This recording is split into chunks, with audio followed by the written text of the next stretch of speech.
नमस्कार। आकाशवाणी से दोपहर समाचार के साथ मैं कनकलता।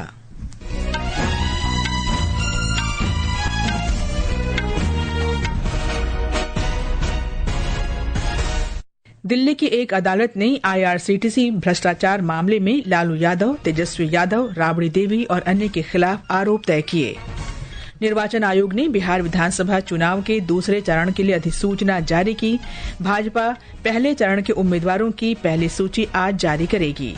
सर्वोच्च न्यायालय ने तमिलक बेत्री कड़गम के प्रमुख विजय की रैली के दौरान करूर में मची भगदड़ की CBI जांच के आदेश दिए।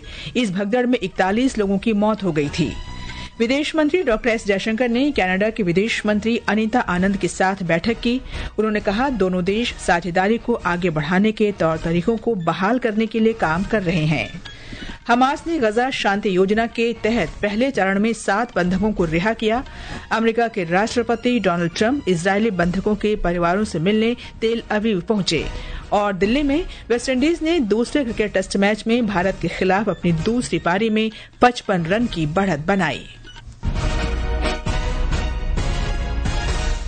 अब समाचार विस्तार से। दिल्ली की राउज एवेन्यू अदालत ने IRCTC होटल भ्रष्टाचार मामले में पूर्व रेल मंत्री लालू प्रसाद यादव, बिहार की पूर्व मुख्यमंत्री राबड़ी देवी, राष्ट्रीय जनता दल नेता तेजस्वी यादव और अन्य लोगों के खिलाफ आरोप तय कर दिए हैं।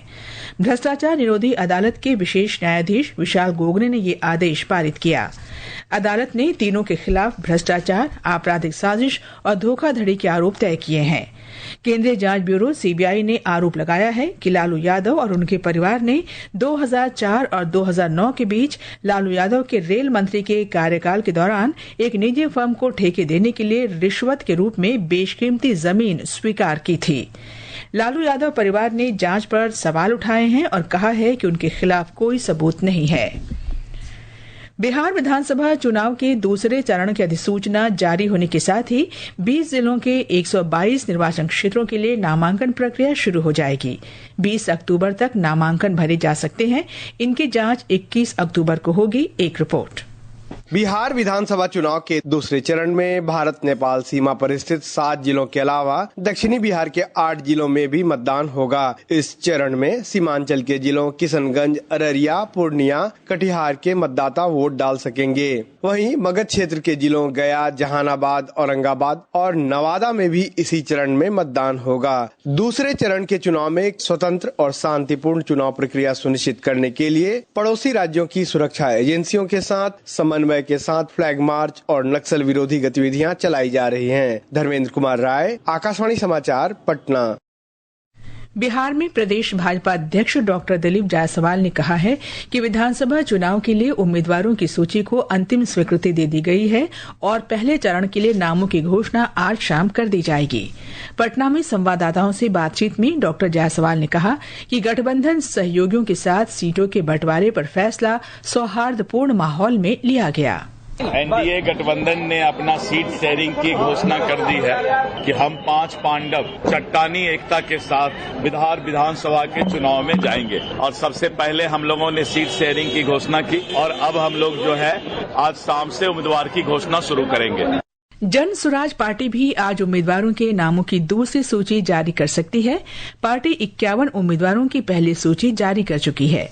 पटना में संवाददाताओं से बातचीत में हिंदुस्तानी अवाम मोर्चा के वरिष्ठ नेता और केंद्रीय मंत्री जीतन राम मांझी ने कहा कि बिहार में अच्छा काम हुआ है और उनकी पार्टी NDA को मजबूत करने के लिए काम करेगी।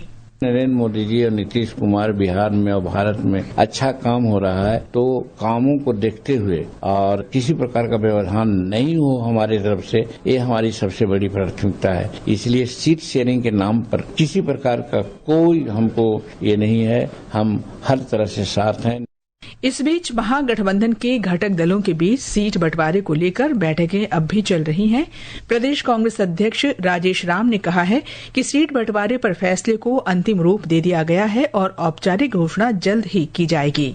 राष्ट्रीय जनता दल के नेता और राज्यसभा सांसद संजय यादव ने भी कहा है कि टिकट बंटवारे को लेकर गतिरोध हल कर लिया गया है। बहुत जल्द हो रहा है, सब कुछ अच्छा है। हम उनकी तरह कॉपी पेस्ट नहीं करते हैं। कल देखा होगा ना, NDA के सब नेताओं ने कहा कि सौहार्दपूर्ण तरीके से होगा, तो मतलब उनके यहाँ सौहार्द नहीं था तो वो बार बार उसी चीज पे स्ट्रेस दे रहे थे। हमारे यहाँ सब कुछ स्मूथली फ्रेंडली चल रहा है। निर्वाचन आयोग ने आज 7 राज्यों की 8 विधानसभा सीटों पर उपचुनाव के लिए अधिसूचना जारी कर दी। ये विधानसभा क्षेत्र हैं जम्मू कश्मीर में बडगाम और नगरोटा, राजस्थान में अंता, झारखंड में घाटशिला, तेलंगाना में जुबली हिल्स, पंजाब में तरन तारन, मिजोरम में डम्पा और ओडिशा में नुआपड़ा। सर्वोच्च न्यायालय ने तमिलनाडु में करूर भगदड़ मामले में सीबीआई जांच के आदेश दिए हैं। 27 सितंबर को राजनीतिक पार्टी तमिलग वेत्री कड़गम की रैली के दौरान भगदड़ में 41 लोगों की मौत हो गई थी। अभिनेता विजय के नेतृत्व वाली पार्टी ने मामले की जांच विशेष जांच दल से कराने के मद्रास उच्च न्यायालय के निर्देश के विरुद्ध सर्वोच्च न्यायालय में याचिका दायर की थी। पश्चिम बंगाल के दुर्गापुर में एक मेडिकल छात्रा के साथ सामूहिक दुष्कर्म के मामले में पुलिस ने एक और आरोपी सद्दाम को गिरफ्तार किया है। कल दुर्गापुर की एक अदालत ने इस मामले में गिरफ्तार तीनों आरोपियों को 10 दिन की पुलिस हिरासत में भेज दिया था। ये समाचार हमारी वेबसाइट www.newsonair.gov.in और हमारे न्यूज ऑन एआईआर ऐप पर भी उपलब्ध हैं। दोपहर समाचार में आपका फिर स्वागत है। विदेश मंत्री डॉक्टर एस जयशंकर ने कहा है कि भारत और कनाडा के संबंधों में पिछले कुछ महीनों में तेजी से प्रगति हो रही है। दोनों देश साझेदारी को आगे बढ़ाने के जरूरी तंत्रों को बहाल करने और नई ऊर्जा देने पर काम कर रहे हैं। नई दिल्ली में कनाडा के विदेश मंत्री अनीता आनंद के साथ बैठक में डॉक्टर जयशंकर ने कहा कि भारत का दृष्टिकोण सकारात्मक सोच के साथ आगे बढ़ने का है। उन्होंने कहा कि दोनों पक्षों ने आज की बैठक के लिए व्यापार, निवेश, असैन्य परमाणु सहयोग, आर्टिफिशियल इंटेलिजेंस और ऊर्जा सहित विभिन्न क्षेत्रों में सहयोग का महत्वाकांक्षी प्रारूप तैयार किया है। डॉक्टर जयशंकर ने कहा कि दुनिया के मामलों में सक्रिय रहने की भारत और कनाडा की पुरानी परंपरा रही है और दोनों देश प्रभावी बहुपक्षवाद और जलवायु कार्रवाई के समर्थक हैं। जब हम कनाडा को देखते हैं तो हम एक पूरक अर्थव्यवस्था देखते हैं, हम एक खुला समाज देखते हैं, विविधता और बहुलवाद देखते हैं और हमारा ये मानना है कि एक घनिष्ठ, टिकाऊ और दीर्घकालिक मित्र का यह आधार है। गृहमंत्री अमित शाह ने कहा है कि पिछले साल लागू किए गए 3 ऐतिहासिक आपराधिक कानूनों ने न्यायिक प्रणाली को तेज, सरल और अधिक सुलभ बना दिया है। श्री शाह आज जयपुर में नए आपराधिक कानूनों के लागू होने के 1 वर्ष पूरे होने पर आयोजित राज्य स्तरीय प्रदर्शनी का उद्घाटन करने के बाद एक कार्यक्रम को संबोधित कर रहे थे। उन्होंने कहा कि नए कानून पीड़ितों के लिए समयबद्ध न्याय सुनिश्चित करते हैं और इनके क्रियान्वयन को 21वीं सदी के सबसे महत्वपूर्ण न्यायिक सुधारों में से एक बताया। ये जो रिफॉर्म आया है वो 21वीं शताब्दी का सबसे बड़ा रिफॉर्म हमारे 3 क्रिमिनल जस्टिस कानूनों को आगे लागू करना है और इसके कंप्लीट इम्प्लीमेंटेशन के बाद हमारी आपराधिक न्याय प्रणाली, क्रिमिनल जस्टिस सिस्टम पूरी दुनिया में सबसे आधुनिक आपराधिक न्याय प्रणाली बन जाएगी। केंद्रीय रेल मंत्री अश्विनी वैष्णव ने घोषणा की है कि रेलवे सुरक्षा बल आरपीएफ में भर्ती कर्मचारी चयन आयोग द्वारा वार्षिक रूप से की जाएगी। उन्होंने आरपीएफ को आधुनिक प्रौद्योगिकी से लैस करने से जुड़ी विभिन्न पहलों का शुभारंभ किया। रेलवे सुरक्षा बल के 41वें स्थापना दिवस के अवसर पर गुजरात के वलसाड में श्री वैष्णव ने कहा कि आरपीएफ कर्मियों को जल्द ही वीएचएफ सेट उपलब्ध कराए जाएंगे और संचालन क्षमता को मजबूत करने के लिए उन्हें उन्नत डिजिटल तथा ड्रोन प्रशिक्षण भी दिया जाएगा। जितने आपको चाहिए उतने वीएचएफ लीजिए, इसमें बहुत आपको बेनिफिट मिलेगा। जो एनसीआरबी के साथ मिलकर आप काम कर रहे हैं कि इसके इम्प्लीमेंटेशन के लिए जो डेटाबेस एप्लीकेशंस है उसके लिए 14 करोड़ रुपीस की जरूरत है, वो भी आपके लिए सैंक्शन किया जाता है और सभी ट्रेनिंग सेंटर्स में एडवांस डिजिटल और ड्रोन की ट्रेनिंग, इसके लिए भी 21 करोड़ रुपीस की लागत से सभी जगह लैबोरेटरीज की स्थापना की जाएगी। केंद्रीय शिक्षा मंत्री धर्मेंद्र प्रधान ने कहा है कि भारत उत्पादन संचालित अर्थव्यवस्था के मार्ग से ही विकसित राष्ट्र बन सकता है। विकसित भारत बिल्डथॉन 2025 का उद्घाटन करते हुए श्री प्रधान ने कहा कि 21वीं सदी ज्ञान आधारित सदी है और भारत इस ज्ञान आधारित विश्व तथा अर्थव्यवस्था का नेतृत्व करने जा रहा है। श्री प्रधान ने विश्वास व्यक्त किया कि आने वाले वर्षों में विद्यार्थी वैश्विक स्तर पर इनका निर्माण करेंगे। उन्होंने कहा कि लाखों विद्यार्थियों ने इस बिल्डथॉन में हिस्सा लिया। लाखों की संख्या में विद्यार्थी भारत की 3 लाख स्कूलों में, सरकारी स्कूलों में, ग्रामीण इलाका में, शहर में बैठ के इस आइडिएशन को एक प्रोजेक्ट में कन्वर्ट करने के काम पे लगे हैं। मैं उनको बधाई देता हूं। इसी सारे नवाचार की आइडिया से, नव सृजन से भारत विकसित होने वाला है। पीएम गति शक्ति राष्ट्रीय मास्टर प्लान के आज 4 वर्ष पूरे हो गए हैं। प्रधानमंत्री नरेंद्र मोदी ने विभिन्न आर्थिक क्षेत्रों को मल्टी मॉडल संपर्क उपलब्ध कराने के लिए 13 अक्टूबर 2021 को इस मास्टर प्लान का शुभारंभ किया था।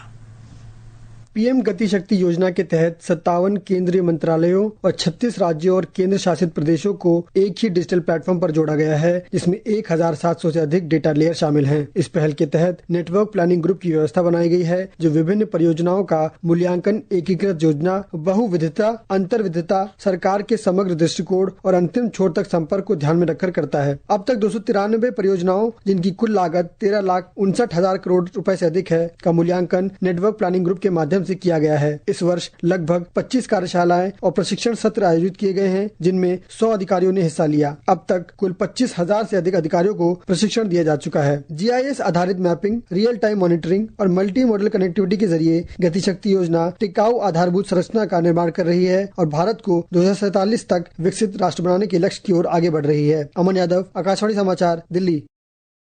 वाणिज्य तथा उद्योग मंत्री पीयूष गोयल ने कहा है कि पीएम गति शक्ति राष्ट्रीय मास्टर प्लान ने देश के बुनियादी ढांचे संबंधी योजनाओं का कायाकल्प कर दिया है। प्रधानमंत्री नरेंद्र मोदी द्वारा घोषित और पिछले महीने की 22 तारीख से शुरू हुआ जीएसटी बचत उत्सव पूरे देश को लाभान्वित कर रहा है।